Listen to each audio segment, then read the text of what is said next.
Howdy, folks. I'm a train, I'm Amber. and I'm choosing some Reddit here. Our first letter is titled, "Am I the jerk for telling my husband that he cannot name our child after his grandmother because we will always associate it with our very smelly dog?" First off, he is watching this as I am posting this, and we are laughing. This is not a divorce him post. Divorce him. A few years ago, my husband and I got a dog. When we were thinking of names, he suggested a certain name. I sadly never met his deceased grandmother and had forgotten her name because he just calls her grandma. The name is cute and I agreed. He is adamant that he never thought that this was weird. The thing is this, although we love our dog dearly, she is the stupidest, stinkiest creature of all time. She is adorable. But as I've been typing this, she has burped twice. She has the dog equivalent of IBS. We did one of those dog IQ tests and we had to stop because it was a lost cause. Now that I'm with child, my darling husband has proposed that we rename our dog and name our child after his grandmother. I did not even realize that we had named our dog after her until today. This is where I might be the jerk. I told him that I will always associate that name with our smelly dog. A name change won't help. He is highly offended by this. So Reddit, am I the jerk? Edit, it turns out that his grandmother has a really beautiful Jewish name. I'm not Jewish, but my husband and mother-in-law are adamant that it wouldn't be culturally disrespectful to use it. So I'm open to using our smelly dog's name as a middle name. Also, y'all's comments have given us a good laugh. They were funny and legitimately helpful. Thanks for being a part of our silly response to finding out that we're pregnant. Alright folks, what do you think? Jerk or not the jerk? Not the jerk. As a general rule of thumb, if you have a name you want for kids, probably don't use it on a pet.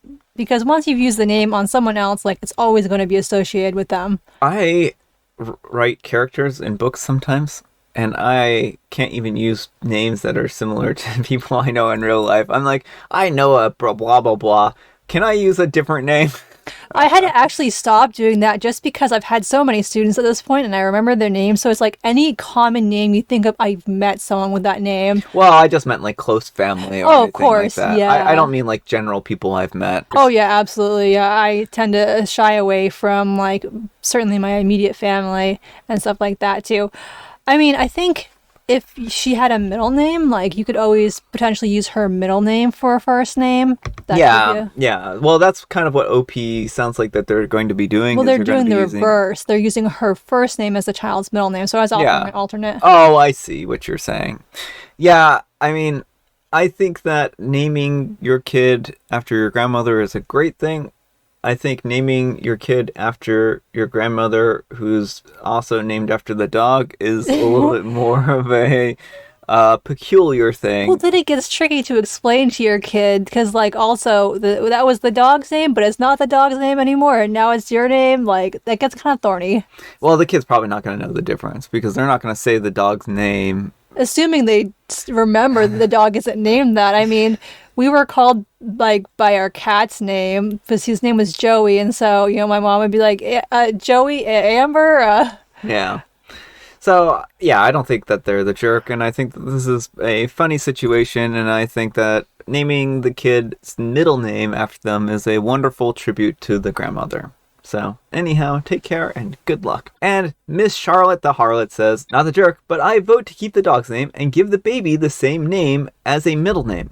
I'd have been ecstatic to have been named after a dog as a kid, and since you two seem pretty great, I assume your kid will be great as well, and therefore be worthy of and appreciative the honor of sharing the name with a pupper. As a bonus, you can use the middle name whenever they are being gross as the dog. And OP replies, this comment was actually pretty persuasive and very kind. Cataclysmus78 says, you're the jerk. In fact, I'm going to suggest that the dog and any future dog and all children of any gender should be given this name. That way, when you want to command the room, simply say the name and everyone will pay attention. It worked for George Foreman. And OP replied, my husband and I are doing the happy dance because I got one, you're the jerk. And Fagglesworth says, not the jerk, but do it. When the kid is good, she's named after grandma. When the kid is bad, she's named after the gassy golden doodle.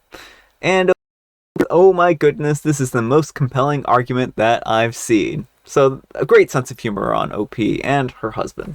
Alright folks, our next letter is titled, Am I a jerk for demanding that my sister-in-law and her son leave our wedding and pay for the dress that he ruined? Sorry if this gets too long, there's a lot to explain, so I'm sorry if I miss out any contextual bits. I'll try to answer them if there are any questions. Well, 6 weeks ago, I, a 34-year-old female, married my husband, a 35-year-old male. My sister-in-law brought her son, John, 8. John has always been hyper and loud, but we never had any issue or anything like what we did that day. During the wedding, John was particularly restless. He was running up and down the aisle screaming. Sister-in-law did nothing, and eventually one of my bridesmaids went over to her and asked her to take John outside so we could actually enjoy our wedding. This didn't go down well, but my sister-in-law just looked huffy and took him outside. My bridesmaid is a queen. After the wedding, while taking photos in the church ground, John was running around the ground uncontrolled. He kept jumping into the frame, ruining the photos, and my husband said to his sister multiple times to control him. She vaguely told him to be good, sweetie, then ignored him. Eventually, he came running up to me from behind while I was taking a photo and slapped me on the behind with both hands. I heard my mom gasp and realized that John had mud all over him and had left black, muddy handprints all over my dress and veil. I was devastated. We were supposed to go for a post-wedding photo shoot afterwards while walking around London, but I was too embarrassed. We ended up going straight to the reception venue and tried to clean me off, but it was hopeless. After our meal, I ended up changing into a dress that I brought for the next day, and I just couldn't even cry. I just felt sick. I know it sounds stupid to say that the day was ruined because ultimately I was so happy to marry my husband. And I know that it was just a dress, but we worked so hard to pay for the wedding we wanted, and I just felt so defeated. My sister-in-law looked shocked when it initially happened, but didn't apologize. She just took James aside later and came up to me and tried to make a joke of it, saying, "Boys will be boys." At that point, I told her to leave. Genuinely, if she had come up to me to apologize genuinely, I would have let it go. But the fact that she didn't even pretend to be sorry, I saw red and I told her to get the F out of my wedding. She sobbed and left. My mom took the dress to the cleaners the next day, but it can't be saved. So I sent my sister-in-law the bill for the attempted cleaning and the total cost of the dress and veil. 2,338 pounds in total. My husband is in complete agreement with me, but I'm having second thoughts now because she is a single mom and that's a lot of money for her. But I've still had no acknowledgement or apology. So am I the jerk for following through and making her pay for the dress that her son ruined? Alright folks, what do you think? Jerk or not the jerk? Not the jerk. This kid is 8. He is old enough to know better than to invade people's personal spaces like that. Like, the mud on the dress is a bad thing in its own right, but I'm more concerned that he's running around slapping people's bums and no one is telling him, no, that's not okay. Yeah, this kid sounds like he's 3. The way he's acting here. Doesn't sound like an 8-year-old. And certainly 8-year-olds can have behavioral issues, and that's not to say that they can't, but he is acting like a menace, and unfortunately, he needed someone to discipline him and take him aside and tell him not to behave badly.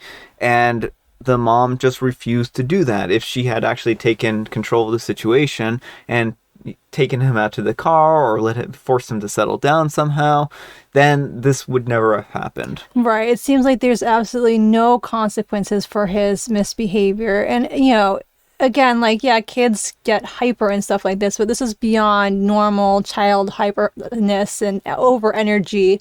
Like, you have to find constructive outlets for that. And the mom didn't try redirecting him. She just let him at it. And it was other people trying to discipline the child the entire time. Yeah.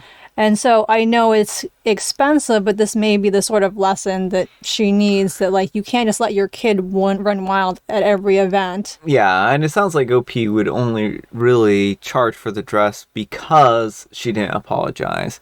It sounds like if the sister-in-law had actually taken a sincere apology and been like, I'm so sorry, I didn't mean for this to happen, then it would be a different story. But unfortunately, the way she's acting in between her and her son is just not a good look at all on either of them. No, well, it seems like she doesn't care at all that her son ruined a, over 2,000-pound dress. Like, and that's just unacceptable. She should have been devastated on OP's behalf. She should have been profusely apologizing, offering to make it up somehow, but nothing. Yeah. Well, not just the $2,300 dress, right? It's also the fact that she didn't get to have the experience and the photos of walking through London. And if that was a tour and cost any amount of money, then they lost out on that, and just whatever else financial costs went into all that. The dress is a small portion of the cost, probably. So I really feel bad for poor OP here. So anyhow, take care and good luck. And Squigs says, she's definitely the jerk. As for replacing the dress, well, what's your goal here? Is it to punish her, to rectify the situation? Ultimately, will you feel better having the money than would you have for taking the money from a single mother? Is there perhaps some better, more fitting way that she can make recompense? And Consistent Flan 1445 says, I'm assuming that OP wants the dress replaced so that she can complete her wedding photos in the future, should she want to. And OP replies, no, I don't want to do that. I just want her to acknowledge what she and her son did. If he had fallen and accidentally damaged the dress, it would have been less of an issue, although I would still be expecting an apology. I just want the money back because it's what I would do if I were in her shoes. For example, if we had a dog and my dog jumped on her and muddied her clothes, I wouldn't hesitate to apologize and offer to pay for them to be cleaned and replaced. I'm just expecting some courtesy, and if she had apologized and offered in the first place, I probably would have declined. And Puzzle-Headed Lime 6510 says, not the jerk, she's going to learn the hard way that she's the one that's supposed to teach her son how to behave. I'm really sorry for your dress. And OP replies, thank you. All right, folks, it is tea time. Grab your beverages of choice. I've got some tea right here, and Amber's got a joke. What's more amazing than a talking llama? What's more amazing than a talking llama? 2 talking llamas. Because what could be better than that? Like, they would just sit there and talk to each other, and then talk to you too, and that would be pretty lom-tastic. A spelling bee. The smell... I thought that 2 talking llamas was still pretty good. And I have Mega Mint. Alright, folks, that's all the time we have for today. Thanks so much for watching. Happy Tuesday, spelled T-W-O. Amber, we need some advice. Some moral guidance, even. And please, make it involve some llamas. Do not name your llamas after the names you want for your future children. Especially if they can speak, because that'll make things absolutely very confusing. Thanks so much for watching, and we will see you all tomorrow. Bye.